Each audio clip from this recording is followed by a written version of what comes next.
Ni video ambayo imesambaa kwenye mitandao ya kijamii ikionyesha maafisa wa kaunti ya Kajiado wakitumia nguvu kupita kiasi kuwafurusha wachuuzi.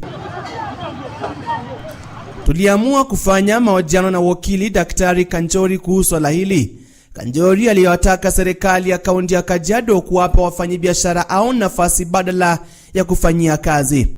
Ile ya muhimu ni kwamba wanapoondolewa ni jukumu la serikali kuhakikisha kwamba wanapewa sehemu mbadala ambaye inaweza kufanya kazi ikizingatia afya na usalama yao. Kanjori pia alikemea utumiaji wa nguvu kupita kiasi kwa maafisa hao. Hatutaki kuona maafisa wa serikali wakituchukua sheria kwa mikono yao kuweza kutekeleza sheria. Makosa mbili haiwezi kuwa sawa. Njia ya simu tulizungumza na Bwana Kamau ambaye ni mwaniaji wa kiti cha wakilishi wodi cha Kitengela. Bwana Kamau alikemea kitendo hicho cha kiunyama dhidi ya wachuuzi. Manake wale watu wako pale hawana hata uniform.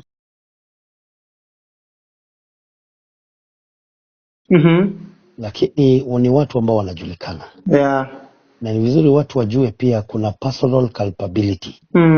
Beyond ile kazi ambayo umepewa na county, kuna wewe personal culpability. Manake hufai kutumia nguvu zaidi. Unakuta wanapiga watu, wanaiba vitu za watu. Kuna pia shinikizo ya kwamba kuna vitu za watu zimechomwa, chakula imeharibiwa. Ni vizuri uelewe ya kwamba beyond ile kazi umepewa na county ya enforcement, kuna kiwango ambacho hufai kupita. Hakuna sheria inaruhusu kupiga watu na miti ya jembe. Nafikiri uliona kuna watu walivamiwa pale, watu wawili, watu wanapigwa karibu ni kifo, karibu wauawe. Isipokuwa ni wananchi walifanya retaliation, wale magoons wakaweza kutoroka. Manake nikubalie tu niwaite goons ambao wameajiliwa na county. Manake sidhani kuna mtu yote ambaye kuna akili timamu anafanya kazi kwa county anaweza kuwa na piga watu kwa kiasi kile. Ni makosa. Bwana Kamau pia aliahidi kuwa sheria itachukua mkondo wake na hatua kali zitachukuliwa dhidi ya maafisa hao. Kuangalia video nimepatia mawakili pia, tumekuwa na mkutano na president wa Law Society of Kenya kuhusu hiyo maneno. Na inaangaliwa kwa makini ili tuweze kuona ni vipi. Manake ni kweli mnyonge lazima ana haki pia yeye.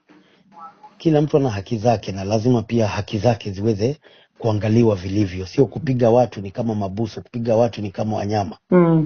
In the fullness of time, kila mmoja wao atakuwa na personal responsibility, personal culpability katika vitengo za sheria kwa hiyo mambo ama hiyo uhuni ambao wanafanyia wafanyi biashara. Huku macho yote yakielekezwa kwa uongozi wa kaunti ya Kajiado, hatua atakazochukua dhidi ya dhulma za wafanyabiashara. Nikiripotia Top Prime Media kutoka Yukos, eneo la Kitengela katika kaunti ya Kajiado, mimi ni Caleb Musyoki.